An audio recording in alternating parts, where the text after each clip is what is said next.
Mi chiamo Luca Taddio, insegno estetica presso l'Università di Udine. Qui in questi ultimi 12 anni abbiamo realizzato oltre 800 incontri, una media di 70 incontri l'anno grazie al Festival Mimesis e al premio Udine Filosofia. Qui è nato anche il primo master in filosofia del digitale e a partire da questa esperienza abbiamo dato vita al corso di laurea in filosofia e trasformazione digitale. Non è soltanto un percorso di istruzione universitaria, è una vera e propria scommessa, un progetto culturale che l'Università di Udine, fra le prime, se non la prima in Italia in realtà, ha cercato di portare avanti. La scommessa qual è? Vedere quello che è un cambiamento epocale. La nostra epoca si trasforma, non è più quella di 20, 30, 40 anni fa, è qualcosa di diverso. A cambiare è la trasformazione digitale, iniziata già da qualche decennio, ma che oggi sta portando la sua accelerazione vera e propria. Cosa cambia? Cambia il modo di rapportarsi agli altri, a noi stessi, la società. Il digitale cambia, trasforma, non ci sono più centri ma solo periferie. Una rete in cui ci si muove e in cui si cerca di capire da che parte andare. Il corso in filosofia e trasformazione digitale a Udine offre una solida formazione filosofica con un innesto riguardante le nuove tecnologie digitali. Non si tratta di rendere i filosofi ingegneri, ma di rendere i filosofi consapevoli del mondo nel quale si calano e nel quale dovranno lavorare, pensare e riflettere. È un progetto interessante, è un progetto che consiglio, è un progetto utile per chi vuole vedere ed essere all'altezza delle trasformazioni del proprio presente. Vorrei cominciare con alcune citazioni. Dice Max More, un futurologo americano, More è uno pseudonimo, More vuol dire più, perché sembra che per lui più sia meglio e non solo per lui. Per gli esseri umani è naturale superare continuamente i propri limiti. La spinta a trasformare se stesso e il proprio ambiente fa parte dell'uomo. Ma Nietzsche già molti anni prima aveva detto: tutti gli esseri hanno creato qualcosa sopra di sé e voi volete essere il riflusso di questa grande marea e retrocedere alla bestia piuttosto che superare l'uomo. Così parlò Zarathustra. Jeremy Rifkin, un noto futurologo americano, dice: si apre una nuova era dove l'evoluzione stessa è soggetta all'autorità dell'uomo. Quindi qui veramente stiamo andando oltre quelli che possono essere anche le più grandi fantasie che sono state coltivate dagli scienziati, no? Prendere in mano le leve della nostra evoluzione. E Jürgen Habermas dice: non è irrealistico pensare che la specie umana possa a breve termine prendere in mano la propria evoluzione, quindi dice sostanzialmente la stessa cosa. Robert Jastrow, anche lui americano, dice: l'evoluzione umana è un capitolo pressoché chiuso della storia della vita. Possiamo attenderci che dall'uomo nasca una nuova specie che andrà oltre i suoi risultati, così come egli ha superato quelli del suo predecessore Homo erectus. È probabile che questa nuova forma di vita intelligente sarà fatta di silicio. Dunque qui c'è una prospettiva ancora più avanzata. Poi ci sono naturalmente anche le voci preoccupate. Per esempio Hans Jonas, filosofo tedesco che è morto di recente e che aveva scritto negli anni 90 un libro molto interessante intitolato Der Prinzipverantwortung, cioè il principio responsabilità, tradotto in Italia da Einaudi, dice: la natura non poteva correre un rischio maggiore di quello di far nascere l'uomo. Nell'uomo la natura ha distrutto se stessa.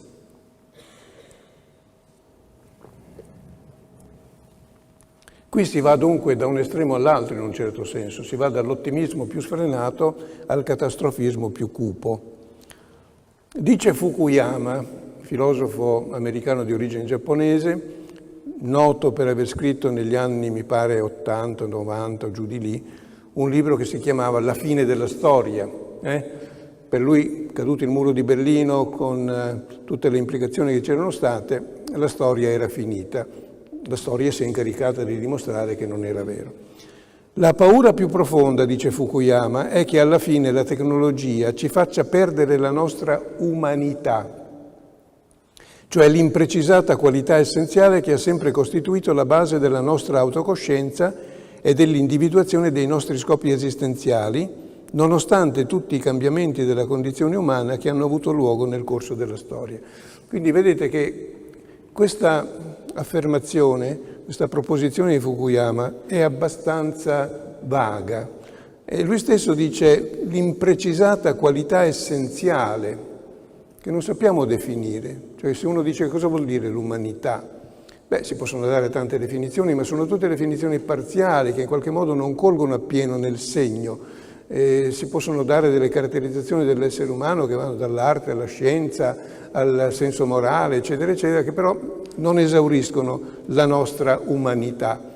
Allora il timore è che la tecnologia, questa sorta di creatura che noi abbiamo destato da un sonno epocale e che abbiamo scatenato per farla correre sempre più veloce, ci faccia perdere qualche cosa o tutta la nostra umanità.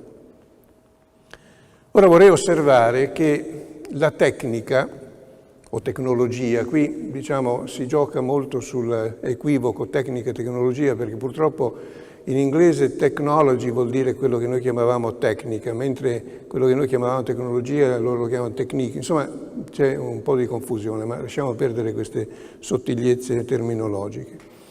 Io affermo che la tecnica non è affatto fredda e distaccata, perché suscita sentimenti ed emozioni profonde. Ha molti tratti in comune con la magia. Io premo un tasto e succede qualche cosa. E questa è magia. Tanto più che, a differenza dell'atteggiamento dello scienziato, a me non interessa che cosa succeda tra la pressione del tasto e quello che io voglio che avvenga. Non mi interessa. A me interessa soltanto il risultato finale. E quindi è un atteggiamento antiscientifico. Quindi mescolare scienza e tecnica, come alcuni fanno con l'endia di tecnoscienza, non è del tutto appropriato. Non solo, ma la tecnologia fa risuscitare miti antichi che credevamo dimenticati. Il mito è sempre presente nella nostra società, magari nascosto, magari sotto forme e sotto fogge inedite, sorprendenti a volte. Tuttavia noi viviamo ancora di miti. E infatti, per esempio, chi va in rete e dice adesso con www posso sapere tutto, risuscita il mito dell'onniscienza. Siccome sapere oggi è potere, per una di quelle specie di metafore stringenti che hanno coniato gli americani, sapere è potere, allora onniscienza vuol dire onnipotenza. Ecco, ci sentiamo questo odore di Dio, no? In qualche modo. E quindi ovviamente anche l'immortalità, perché questo segue subito dal resto. Ora, il mito di Prometeo è uno di quei miti che non muoiono mai. Fu Prometeo a forgiare l'uomo dall'argilla e a donargli il fuoco e gli strumenti della tecnica. Rubò il fuoco agli dei, lo diede all'uomo e per questa trasgressione fu punito atrocemente. Prometeo, da notare, aveva una natura ambivalente perché era insieme un abile truffatore, truffò gli dei e per cui passò i suoi guai, e un sommo artefice, fece addirittura l'uomo. La punizione di Prometeo, quella seguita alla sua trasgressione, al suo imbroglio nei confronti degli dei, è segno della gelosia degli dei e allude a una sorta di sacralità della natura. L'uomo non deve valicare le colonne d'Ercole poste al limite della sua hybris, cioè a dire della sua violenza, del suo orgoglio, della sua capacità di andare oltre, della sua volontà di trasgredire. Se la natura dell'uomo lo spinge sempre a superarsi, egli nutre anche l'oscuro timore che la sua audacia sia punita. Un timore che oggi è sempre più evanescente, un timore che si sta dileguando, specialmente sulla sponda occidentale dell'Atlantico, mentre sulla sponda orientale ci sono ancora delle preoccupazioni di carattere etico, quindi c'è ancora questo oscuro timore.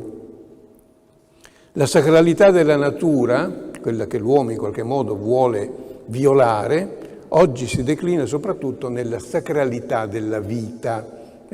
Ecco perché ci sono i comitati di bioetica, ecco perché si parla molto di fecondazione eterologa, assistita, non assistita, eccetera, eccetera, eccetera. Tutte queste questioni riguardano eminentemente il problema della vita, che è qualche cosa tradizionalmente considerato come sacro. Pensate per esempio al giuramento di Ippocrate.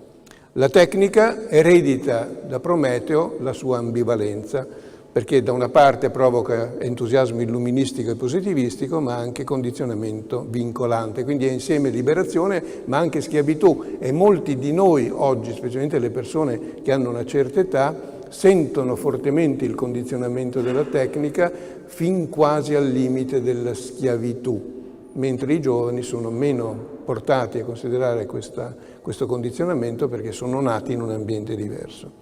Quindi la tecnica offre grandi opportunità ma nasconde insidie pericolose.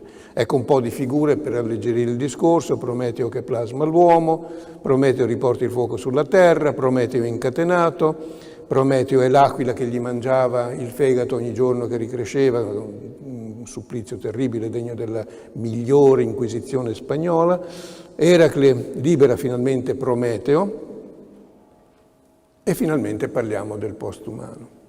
Ora, vedete, è importante osservare che come l'uomo fa la tecnologia, che consiste in svariati strumenti, macchine, dispositivi, eccetera, eccetera, così la tecnologia retroagisce sull'uomo per modificarlo in maniera più o meno profonda. È chiaro che quando gli uomini battevano le selci per 10.000 anni, per 100.000 anni, queste selci così foggiate, i raschiatoi, le punte di lancia, le punte di freccia, eccetera, non avevano una grande influenza sulla natura dell'uomo, anche se ovviamente servivano molto al sostentamento e alla difesa degli umani. Ma oggi, per esempio, che abbiamo delle tecnologie estremamente più potenti, basta pensare al computer, a tutte le tecnologie dell'informazione, ecco che questa retroazione diventa molto forte, diventa cospicua, si fa vedere, si fa sentire. Ecco. Allora, accanto all'evoluzione biologica c'è un'evoluzione culturale che si iscrive, si intreccia nell'evoluzione biologica, dando luogo a una sorta di evoluzione bioculturale, che oggi è essenzialmente un'evoluzione biotecnologica. Quindi l'uomo non fa parte soltanto del bios, ma fa parte anche della cultura, e facendo parte di queste due evoluzioni che sono per certi versi simili, per certi versi dissimili tra di loro, si trova, come dire, in un punto di grande sensibilità. Allora, quello che sta succedendo oggi è che accanto e oltre l'umanità come la conosciamo, ma la conosciamo veramente, si fa strada una postumanità, secondo alcuni. L'uomo ha preso in mano le chiavi della propria evoluzione, no? Tutte le questioni di carattere, come dire, biologico, la scoperta dei geni, le piante OGM, insomma in qualche modo stiamo giocando con il patrimonio genetico. Allora si tratta di una catastrofe, come dicono alcuni, o di un trionfo, come dicono altri. Allora le forme in cui si può presentare il postumano sono il robot, il cyborg o cyborg, l'uomo OGM, la creatura planetaria. Magari vedremo rapidamente alcune di queste forme. E queste forme del postumano sono tutte basate sulle tecnologie più progredite: la genomica, la robotica, l'informatica, le nanotecnologie, insomma tutte le conquiste più recenti della tecnica concorrono a formare o a predisporre la scena per l'avvento del postumano. Ora, ho detto che l'evoluzione ormai è biotecnologica e le tecnologie retroagiscono su Homo sapiens trasformandolo in Homo technologicus. Qualcuno forse ricorderà il titolo di un mio libro del 2001 intitolato appunto Homo technologicus, in cui sviluppavo questo concetto della retroazione forte della tecnologia sull'uomo. Allora oggi, come dicevo prima, questa trasformazione è molto evidente, perché l'uomo è diventato, e lo vediamo quotidianamente, una creatura in continuo divenire. Cioè non è più di moda considerare l'uomo come una creatura fissa. Il fissismo è tramontato. Ecco, l'uomo continuamente si evolve, cambia il suo cervello, cambiano le sue visioni del mondo, cambiano tante cose nell'uomo, il corpo stesso dell'uomo sta cambiando. Ora, la cosa importante che vi prego di notare è l'ultimo punto: la trasformazione indotta dalla tecnica sull'uomo oggi ha carattere programmatico e consapevole. Mentre in passato questa trasformazione avveniva, cioè gli strumenti retroagivano sull'uomo trasformandolo, ma l'uomo non sapeva di questa trasformazione e continuava a costruire degli strumenti, delle macchine, dei dispositivi, eccetera, senza immaginare o pensare o prevedere o volere le trasformazioni che questi strumenti avrebbero indotto, oggi noi cerchiamo appositamente delle tecniche che ci consentano delle trasformazioni che noi vogliamo. Dunque le trasformazioni oggi hanno carattere programmatico e consapevole. Allora, per quale motivo vogliamo queste trasformazioni e quindi cerchiamo le tecnologie che le inducono? Beh, per due ordini di scopi.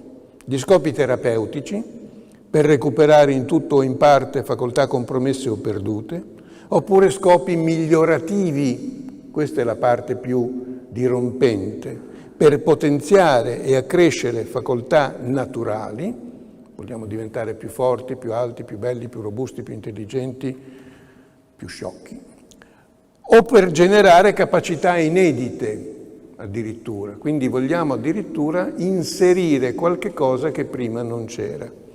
Gli scopi migliorativi riguardano l'individuo, però se agiscono sul genoma possono riguardare anche la specie, possono diventare ereditari. Mediante le tecnologie più progredite l'uomo cessa di riprodursi secondo la lotteria cromosomica, come più o meno noi, e comincia a prodursi in base a un progetto. Io mio figlio lo voglio così, così, così, così, mentre una volta il figlio veniva come veniva. Tutte queste tecnologie tendono dunque a interferire con il corpo e con l'evoluzione e preludono all'avvento di un nuovo stadio evolutivo che è appunto il postumano. La tecnologia oggi diventa invasiva. Finora, sostanzialmente, gli apparecchi, i dispositivi, le macchine, eccetera, sono state intorno al corpo, non sono entrate nel corpo. Oggi cominciano a entrare nel corpo. Già da un po' ci sono gli stimolatori cardiaci che sono entrati nel corpo, ci sono certe protesi chirurgiche, eccetera, eccetera, i trapianti e così via, però diciamo non è una cosa sistematica. Oggi invece programmaticamente la tecnologia tende a entrare nel corpo e in particolare ciò riguarda il cervello, no? Ci sono delle previsioni a breve scadenza di protesi che entreranno in contatto con il cervello e potenzieranno, almeno così ci si augura, le nostre facoltà cognitive. La cosa importante da osservare a questo punto è che noi siamo il nostro corpo, al di là diciamo di nostalgie metafisiche, religiose, eccetera, che sono rispettabilissime, però se noi andiamo al fondo della questione, vediamo che il nostro corpo è la nostra identità. Se prendiamo delle droghe, dell'alcol oppure dei farmaci particolari che influiscono sul nostro cervello, insomma la nostra intelligenza vacilla, la nostra capacità mnemonica o cognitiva si perde, dunque siamo fortemente in interazione con il mondo fisico. Questo non vuol dire che siamo solo materia o solo energia. Come ha detto prima il sindaco Honsel, che non vedo più, avrà avuto degli impegni, noi siamo anche informazione, ma questo riguarda un'altra conferenza. Allora, nella definizione di persona e di identità personale, il corpo è fondamentale. E sul corpo, infatti, si basano le caratteristiche e le proprietà valoriali della persona, la libertà. Uno è libero quando il suo corpo in qualche modo può andare. Chiaro che ci sono i condizionamenti mentali, il lavaggio del cervello e tutte queste cose, però fa parte anche quello un po' del corpo, no?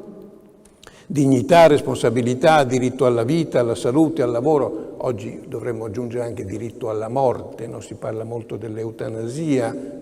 Quindi sono tutti diritti, non si parla mai di doveri però, in questi discorsi che si fanno si parla poco di doveri. E le tecnologie migliorative, più che terapeutiche, mirano alla modificazione del corpo e quindi la loro importanza è grandissima perché incidono sull'identità umana.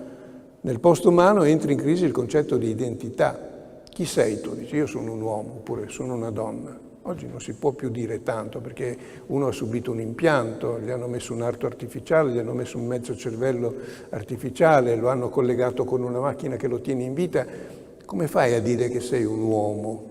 Sei un mezzo uomo, sei un simbionte, sei un cyborg, sei qualche cosa di nuovo che è comparso sulla scena del mondo. Allora la domanda che ci si pone: esiste qualche tratto della persona che non sia assoggettabile a manipolazione pena la dissoluzione della persona? Cioè, è come la squadra di calcio, no? La squadra di calcio conserva lo stesso nome, però cambia i giocatori. E noi teniamo sempre per quella squadra di calcio lì, ma i giocatori sono cambiati. E allora che senso ha chiamarla ancora Milan, Juventus, Inter o quello che è? Ha un senso importante, perché si conserva l'identità attraverso la modificazione. Allora la domanda è: c'è qualche cosa che non può essere cambiato, altrimenti quella squadra di calcio non è più quella squadra di calcio? Questa è la domanda che ci facciamo. Possiamo modificare tutto nell'essere umano continuando a considerarlo essere umano, oppure ci sono dei limiti a questa sostituzione, a questa modificazione? Allora la domanda diventa: rimane sempre un uomo, un essere umano, qualunque cosa facciamo? Oppure ci sono delle cose che, se vengono toccate e manipolate, modificano lo statuto umano? Tu non sei più umano, tu sei un'altra cosa. Tu sei un cervello, sei un cyborg, sei una creatura ciborganica, sei non sei un uomo, non fai parte del consorzio umano. Ecco.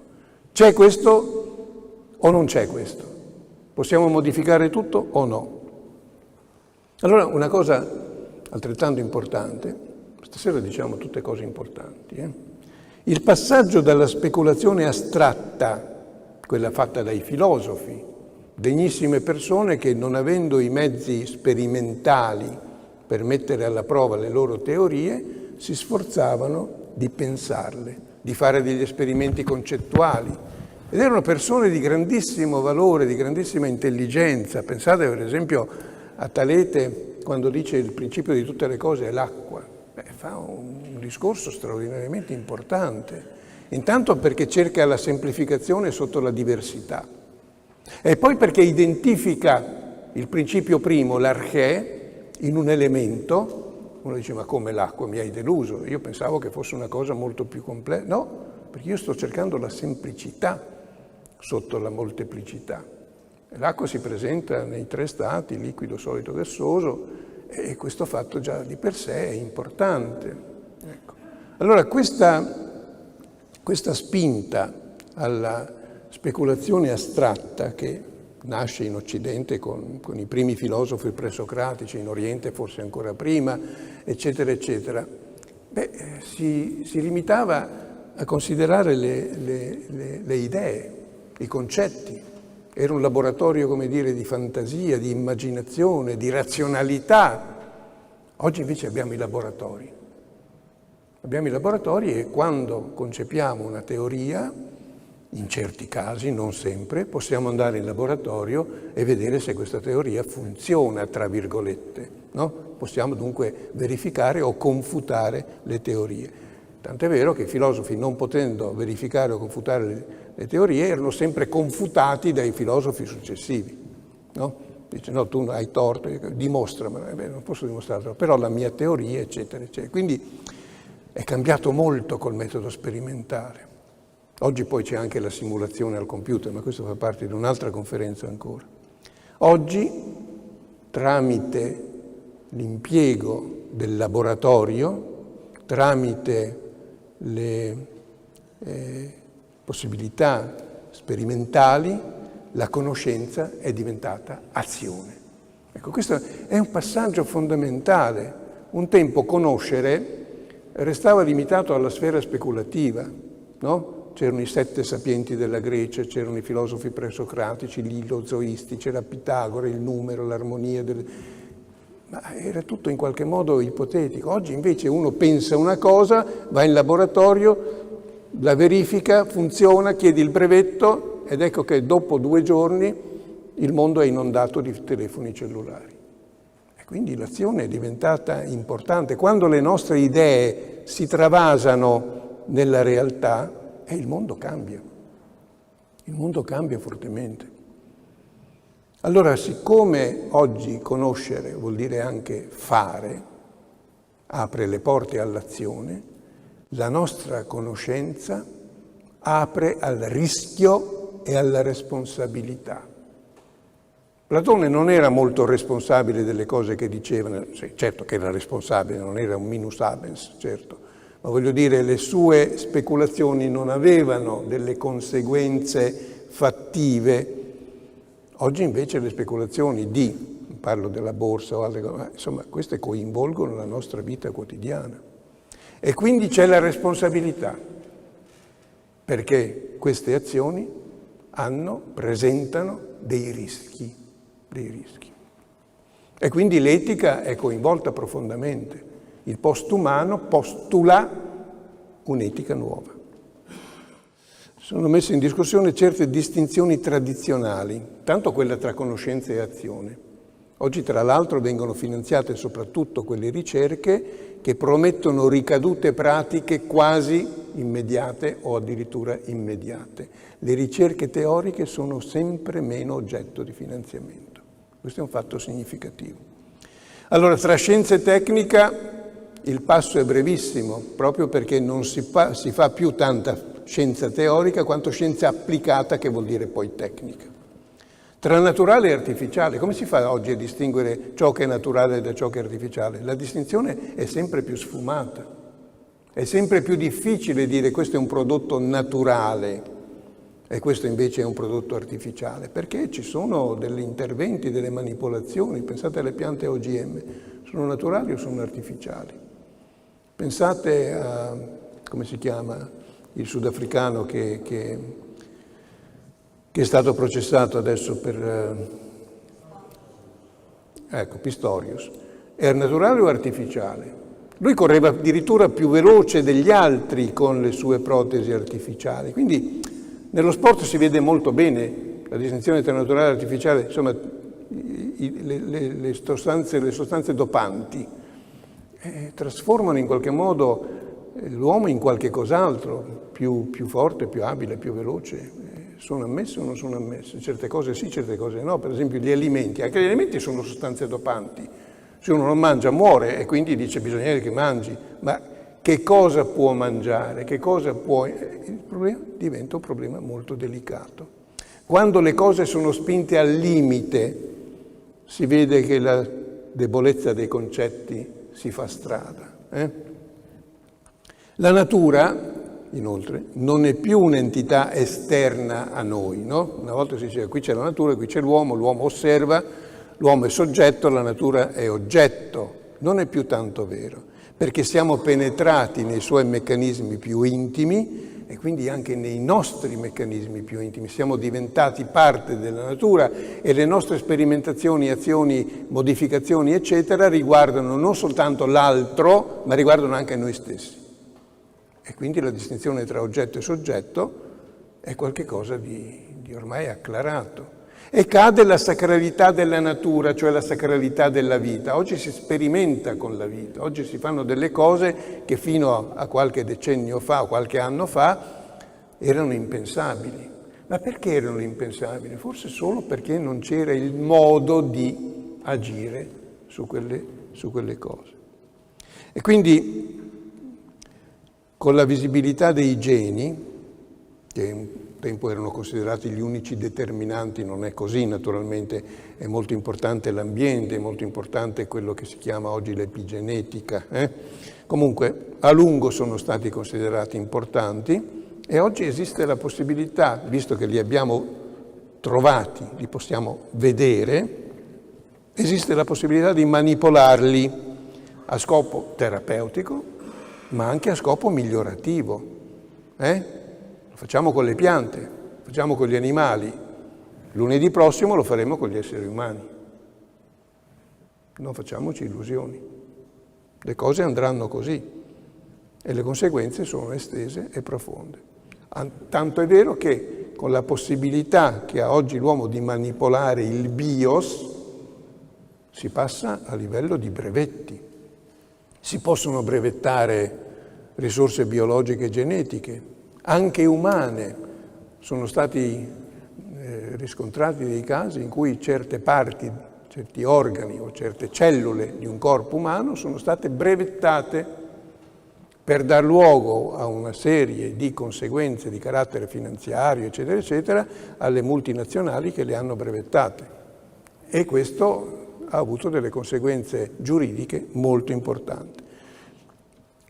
Allora si pone la questione: questa evoluzione verso il postumano deve essere accettata come inevitabile?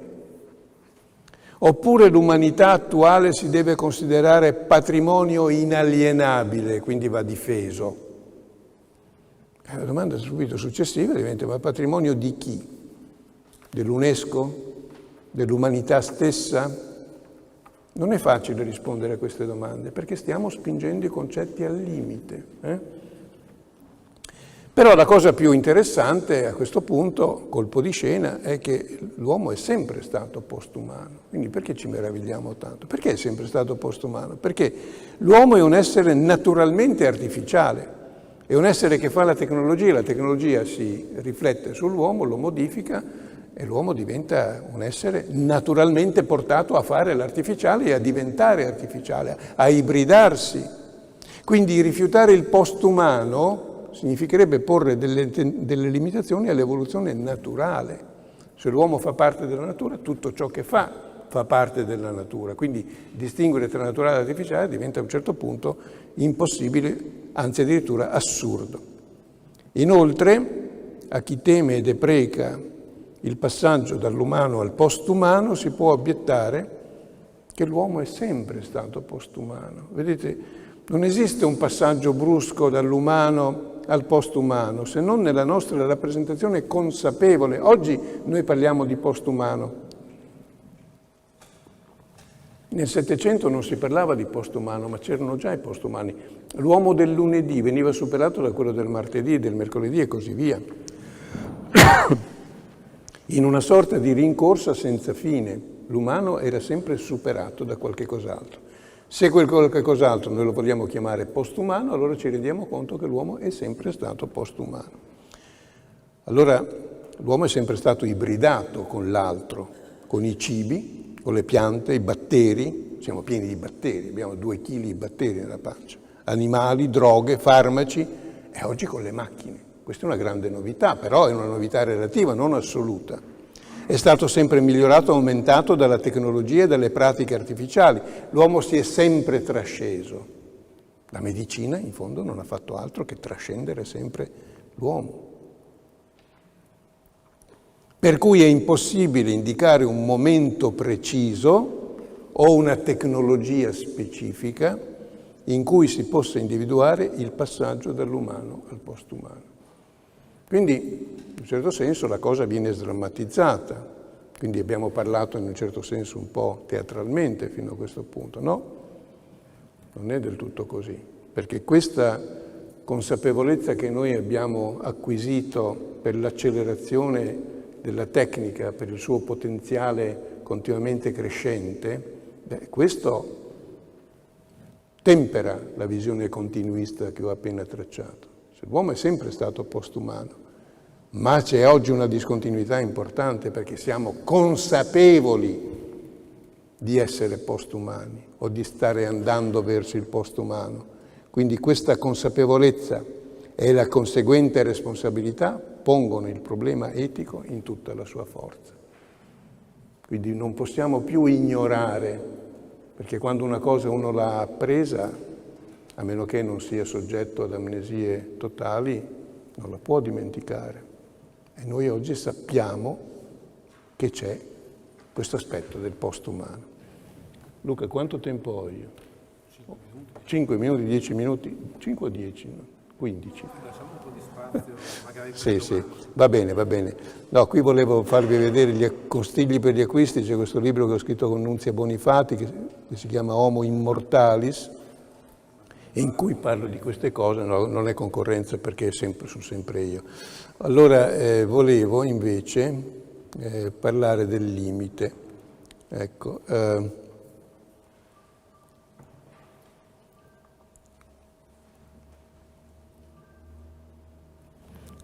c'è un modo di tornare indietro?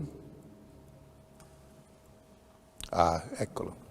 Allora il limite, chiudo parlando del limite. La punizione di Prometeo, l'inviolabilità della natura come abbiamo visto prima, esistenza del limite in qualche modo, no? In tutta la nostra tradizione classica il limite è inesorabile, che segna e protegge ciò che l'uomo non deve violare, manipolare, modificare. È il territorio del divino, del luminoso, del mistero insondabile. Segna il territorio dove, per usare alcuni versi di Alexander Pope, ripresi poi da Gregory Bateson, gli angeli esitano a posare il piede e dove gli stolti si precipitano. Quello è il limite, segna quel territorio dove non si può andare impunemente. Quindi da una parte il limite circoscrive il territorio dell'inconoscibile e dell'impraticabile, dall'altra definisce il campo del possibile tecnologico. Di qua c'è il possibile, di là c'è l'impossibile.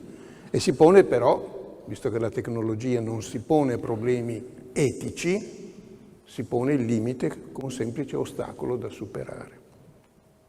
Dunque ha carattere temporaneo, provvisorio, perché i limiti etici e religiosi sono ignorati dalla tecnica. Dunque l'avanzata della tecnica erode sempre più il territorio del sacro, del proibito. Questo sacro si identifica oggi con la sacralità della vita finché il mistero della vita resta tale. Quando andiamo ad aprire le chiavi, ad aprire le ampolle, gli alveoli segreti della vita, allora il segreto e il mistero scompaiono, quindi possiamo operare, fare. Quando lo sforzo tecnico rivela il mistero e rende l'uomo capace di manipolare il sacro della vita, il sacro non è più tale e il limite si sposta all'indietro.